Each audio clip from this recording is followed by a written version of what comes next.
So we probably want some young people to stay in the state. Is anyone doing anything about it? You're listening to The New England Take. It's the New England Take on WKXL, NHTalkRadio.com. Big thank you to them for picking up the show every Saturday, 8:30 a.m. over there in Concord and Manchester. Thank you to thegranitegrok.com for sharing the show every Saturday evening in their podcast feed. And as always, NewEnglandTake.com to check out everything we've got going on. Like and subscribe on YouTube and all major podcast platforms. Have opinions on what I'm doing over here at the show? Good or bad? AJ at NewEnglandTake.com. Shoot me an email. Going to be on Concord TV, hopefully, here in the coming weeks. I'm just to see what sort of emails I'm going to get from having Concord boomers watching the show, but I guess we'll see how that goes. All right, excited today to be welcome Corinne Benfield. She's the Executive Director of Stay Work Play. Welcome to the show. Thanks so much for having me, AJ. This is great. All right, so there's a lot of stuff Stay Work Play does. Let's start at high level. What does the organization aim to do? Absolutely. So if you're unfamiliar with Stay Work Play, no worries. We've been around since 2009. We are a 501c3 nonprofit. Our whole mission is to attract and retain young talent for the Granite State. So we are hyper-focused on workforce retention and growth, as well as creating more pathways and prosperity for young people who find themselves here in the Granite State. And it's tremendously important. We always talk about demographics in the state, the impact of a aging population.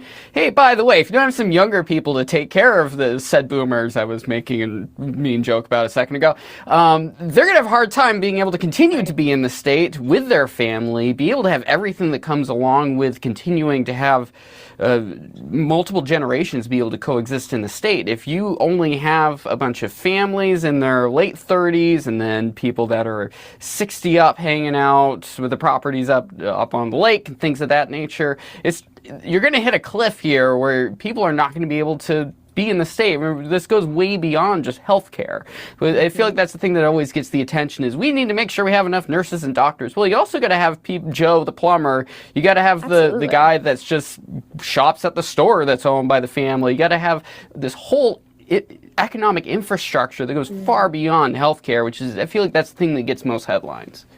Absolutely, yeah, and I totally agree. There's an ecosystem here that we're focused on, and New Hampshire is the second oldest state in the country, but we also have the oldest workforce in the country as well. So our aging demographic is quite acute in New Hampshire, and so having an organization like Stay Work Play, hyper focused on making sure that our young people feel valued in the state, I think is a really critical piece of what we do, platforming young people to have a voice in the game and a voice in their future in the Granite State.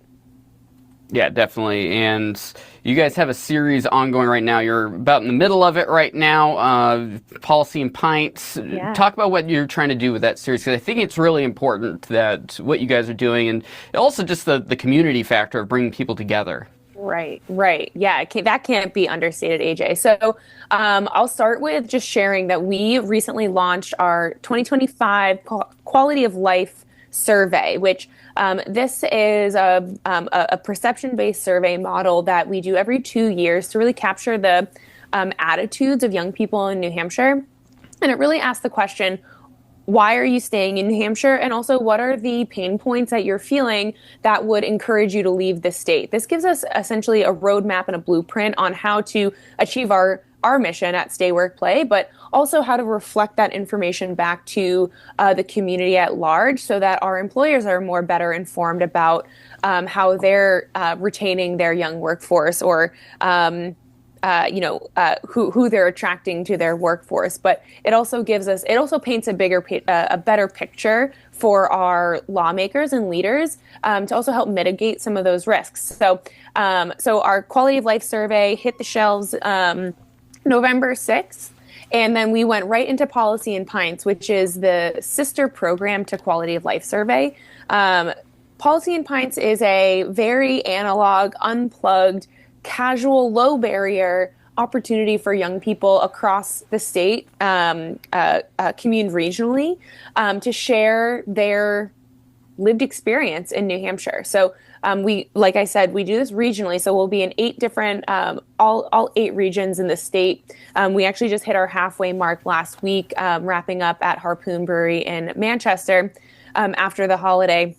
We'll be back on tour, hitting the Seacoast and the Lakes region, and then in the new year we'll be in Keene and the Monadnock region, then Upper Valley. So essentially, what this program aims to do is not only bring young people together to have like-minded conversations.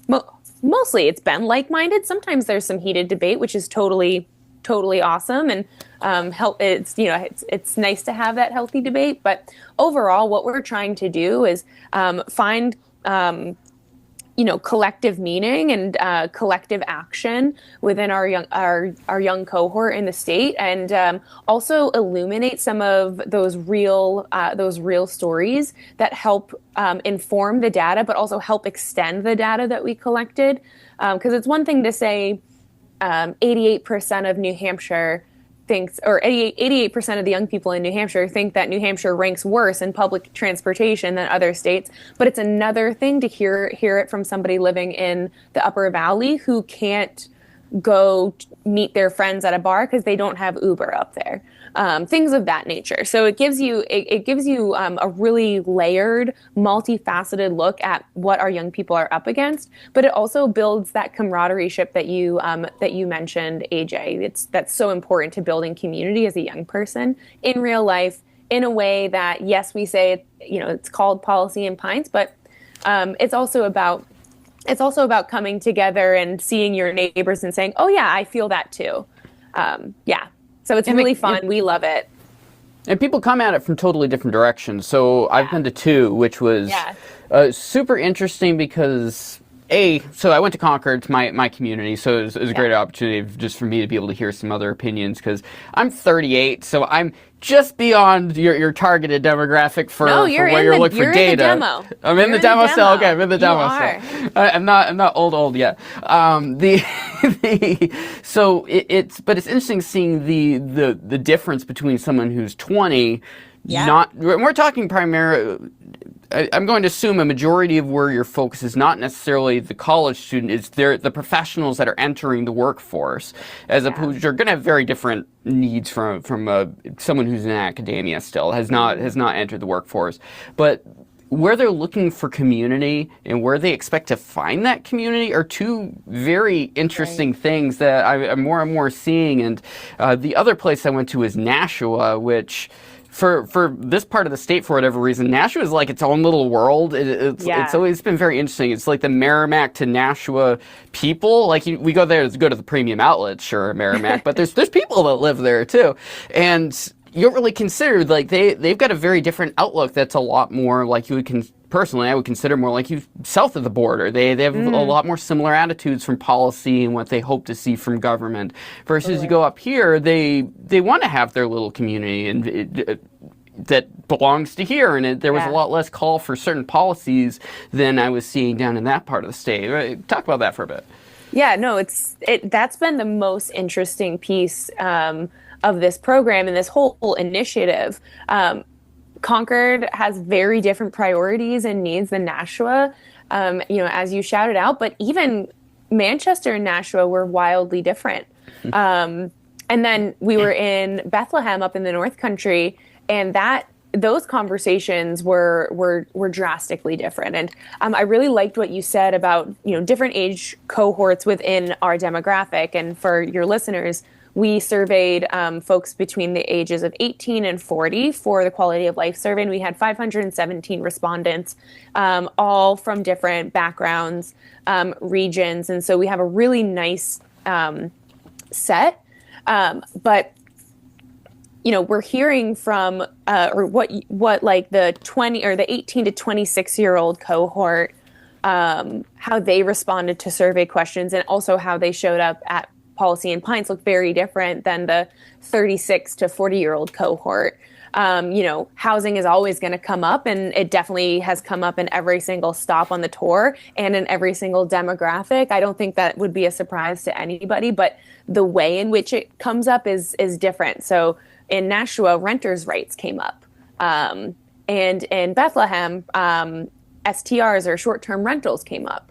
So what the pain points look like. Housing is that theme, and that's what we're seeing in the quality of life data. But Policy in Pines lets us dig in regionally and reflect back really important subsets of these large, weighty themes. So that's been really, really interesting. And Concord, I know, as you said, likes. What we heard from that group of folks was, we want more opportunities to meet young people in our communities, but that doesn't necessarily have to be a club that's open until 7 a.m. It's more so like the ask was more cultivation of third spaces, and then in Nashua, it was very similar, but they were really proud of a lot of the third spaces that their community has developed over the time. So yeah, very interesting, and definitely looking forward to hitting the rest of the stops and ultimately coming back to the community and being able to reflect some of those conversations.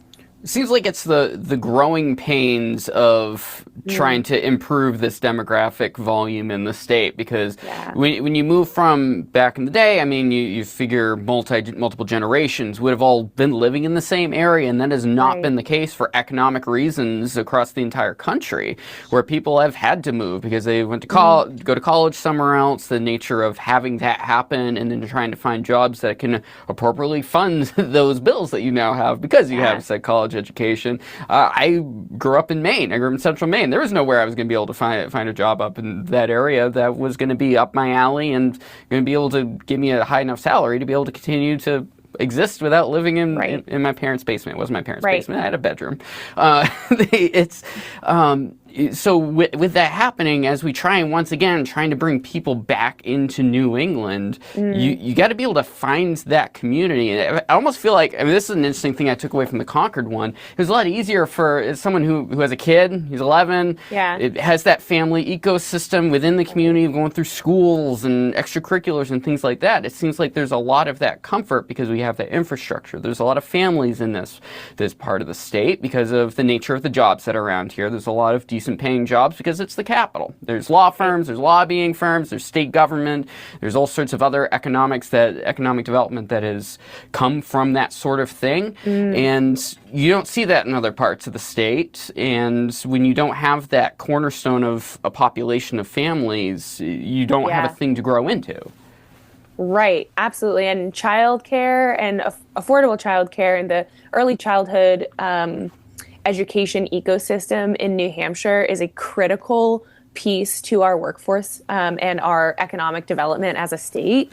We need young families to want to live in New Hampshire, and not even want to, because the data shows that New Hampshire has a really high quality of life and it's a wonderful place to raise your family, but you need to be able to afford your family and support your family, and childcare is an incredibly important piece to that, and such a valuable asset if we invest in it. And so it's been really interesting to hear some of those points be brought up during Policy and Pint conversations. What tools you're looking for to help support your family. What does state investment look like? What solutions are you seeing? And so it's been. I'm glad that you brought it up. It looks very different across regions, and it is becoming increasingly important for us to platform childcare right alongside housing as a critical issue in the state. So this is we're gonna circle back to the stuff in the survey and stuff, but a tangent that the one tough question I really have for you on this is, especially someone with my political background, the way I approach things is I'm very heartless libertarian sometimes as the way it comes across, but the economics of the situation is a serious issue, and that's something I saw repeatedly where especially young people, because they've not been around very long. They've not had to deal with, like, hey, paying into their community for an extended amount of time for various things. Understand how especially in your role or working with other organizations, we can increase the ability for younger people to understand the economics of how we're going to continue to improve. For example, talk about childcare. The economics of it just doesn't make sense right now. Like, we don't pay enough for it to be a worthwhile career for most people, or they're in it for just a little while. So there's this ever-turning system. Yeah, there's been a lot of things at the state level to try and address, like the licensing and things of that nature. But there's not enough people in that career, because partly it's a vicious circle. We don't have enough young people, period, that would be taking these lower paying jobs, where there's a problem there. And on housing, too, is kind of in a similar situation where we don't have enough housing. There's not enough places for people to go to. Like, the government can, in theory, dump a ton of money into, I'm not going to dive into some of the specifics that are brought up in Nashville, but my head was exploding. Right. There's not enough housing. It doesn't matter if the government's paying people part of their rent. It's not going to fix the economics of the situation where housing's more and more money. Like, what do we do as someone, especially someone who's 38? I'm going to be entering the next demographic block here before I know it. What do you think we should be doing as the people more mid-career and older to make sure these younger people understand this? Yeah, I think what's been really interesting for me is that these conversations are coming up naturally. And just for your listeners, for some context, we've had during the solutions portion of Policy and Pints. So we talk about why you stay in the region that you're in, what's kind of forcing you to consider leaving the state, and then we pivot to solutions in the three most highly voted pain points. And every single stop along our tour, state funding has come up as a solution. And that looks vastly different from region to region. We've talked about property taxes. We've talked about interest and dividends tax. We've talked about, income tax. And it runs the gamut. So revenue is top of mind for young people. And again, like, this is unprompted. We're honestly just scribes and facilitators at this point. So I don't really have an answer to your question, AJ, because I actually don't know what the right answer is, but I do think it is the right time to start talking about how New Hampshire sees the growing gap of our workforce and finding collaborative, future-focused solutions that help close that gap, whatever that looks like. And certainly we don't have the right answer, or we don't even have the answer. There's no silver bullet. It's also, fraught with it's a multifaceted question, and it's fraught with disparate opinions, which is totally understandable given the state we are.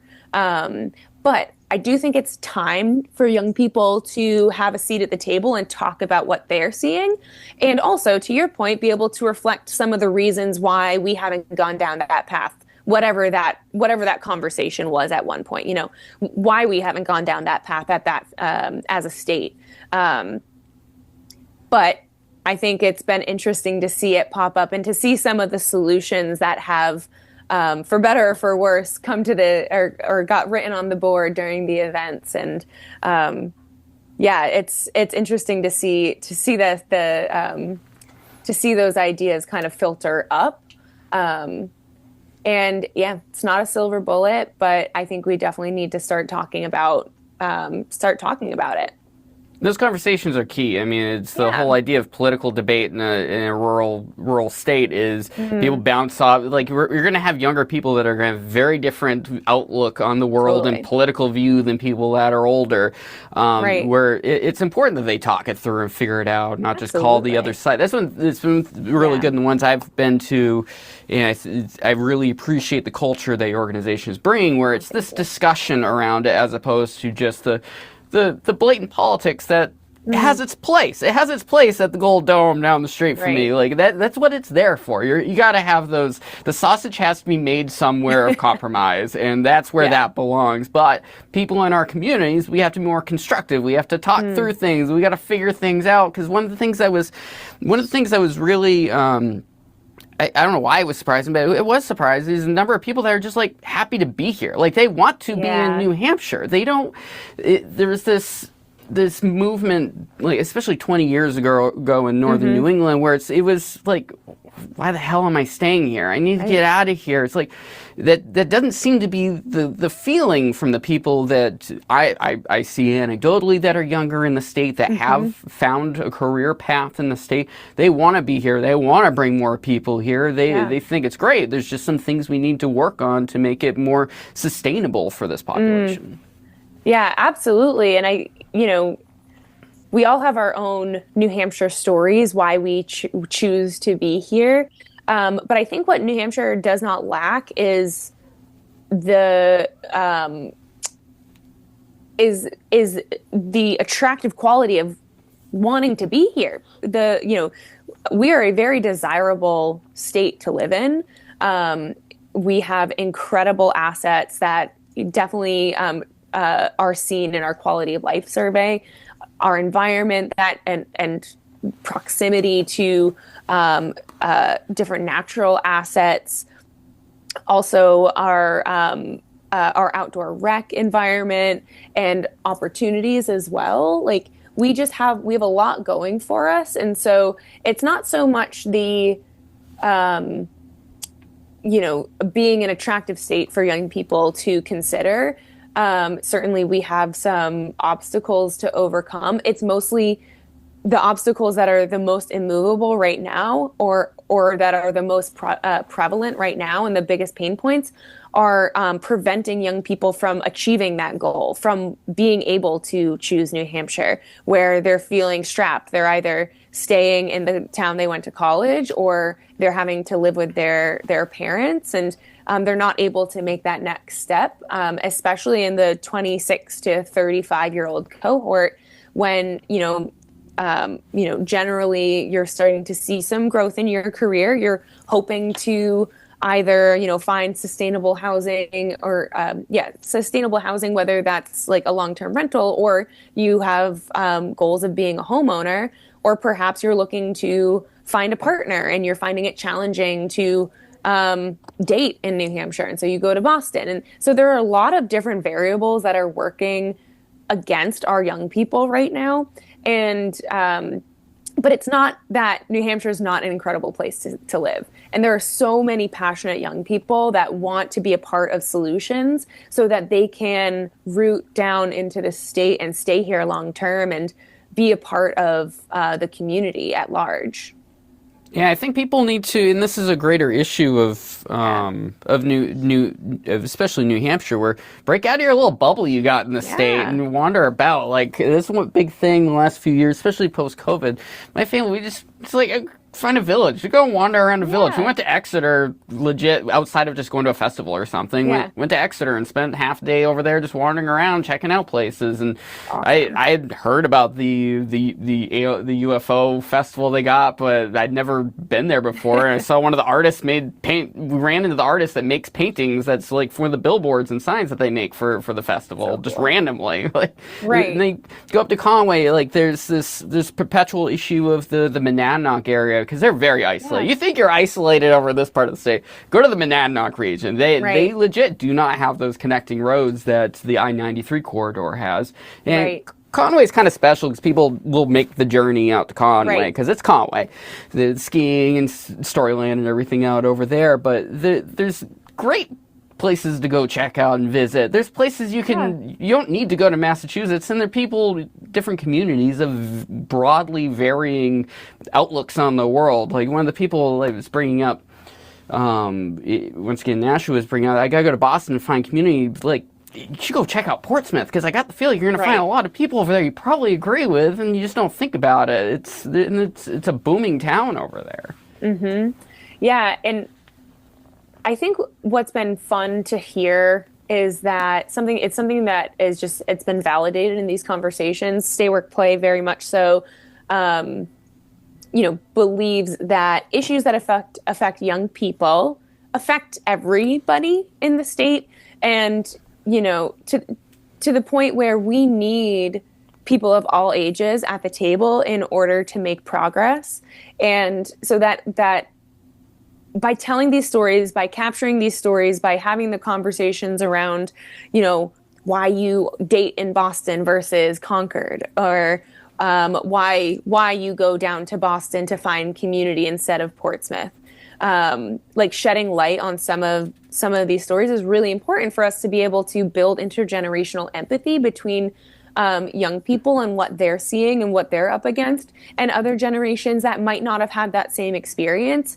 It's so vitally important that, and you mentioned this earlier, AJ, instead of pointing the finger or creating a polarizing landscape where conversation and empathy just cannot exist, having moments where you're having really, vulnerable but like lovely conversations with folks that are not your same age, and sharing actually how long you were on a wait list for your child to go to childcare, to get into childcare, because it's one thing to read a data point in the media, it's another thing to hear directly from that person and be like, yeah, I waited 2 years to get my child into childcare.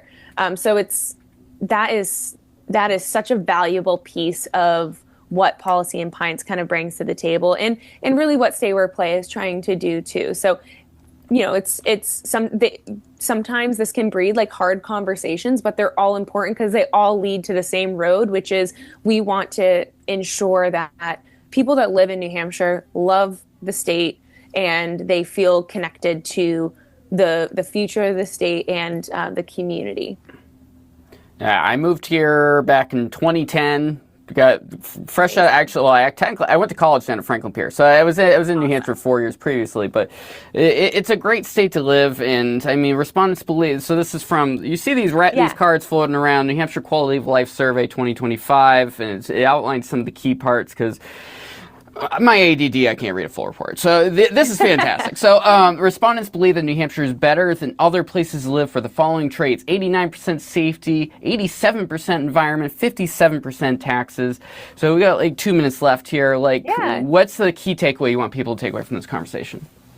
Wow, that is a big ask, AJ, because there's so many pieces of this survey that I think are really, really important for people to know about. I guess ultimately, we've already hit on this, but I think it's really important for your listeners and this, residents of the state, leaders in our state to understand that young people love New Hampshire for the qualities and the attributes that are intrinsic to New Hampshire's identity.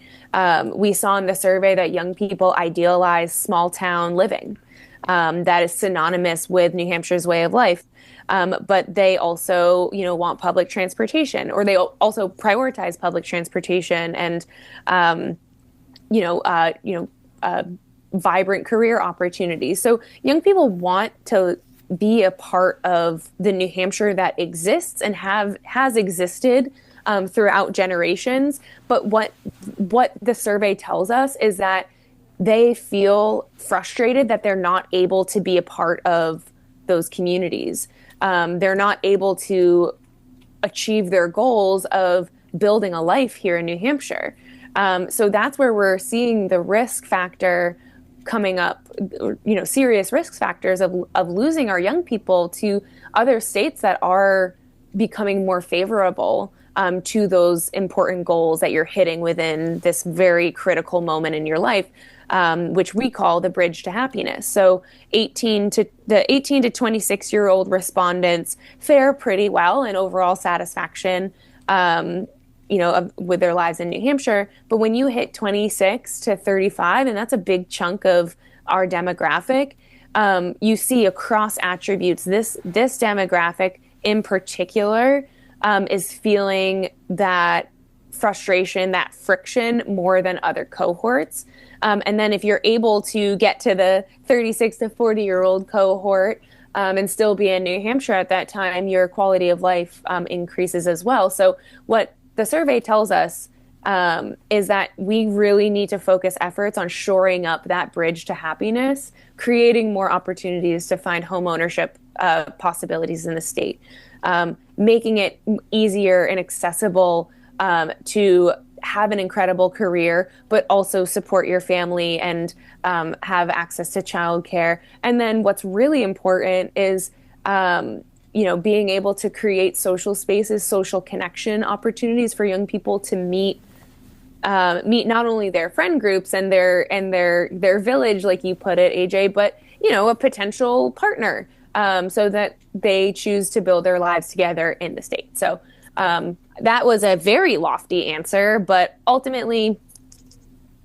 definitely look at the quality of life survey. I think you'll be surprised at a lot of the findings, and hopefully you'll also be reassured that the young people that live in New Hampshire are super passionate about this state. Corinne Benfield, Stay Work Play, thanks so much for joining me. Thank you, AJ. I appreciate it.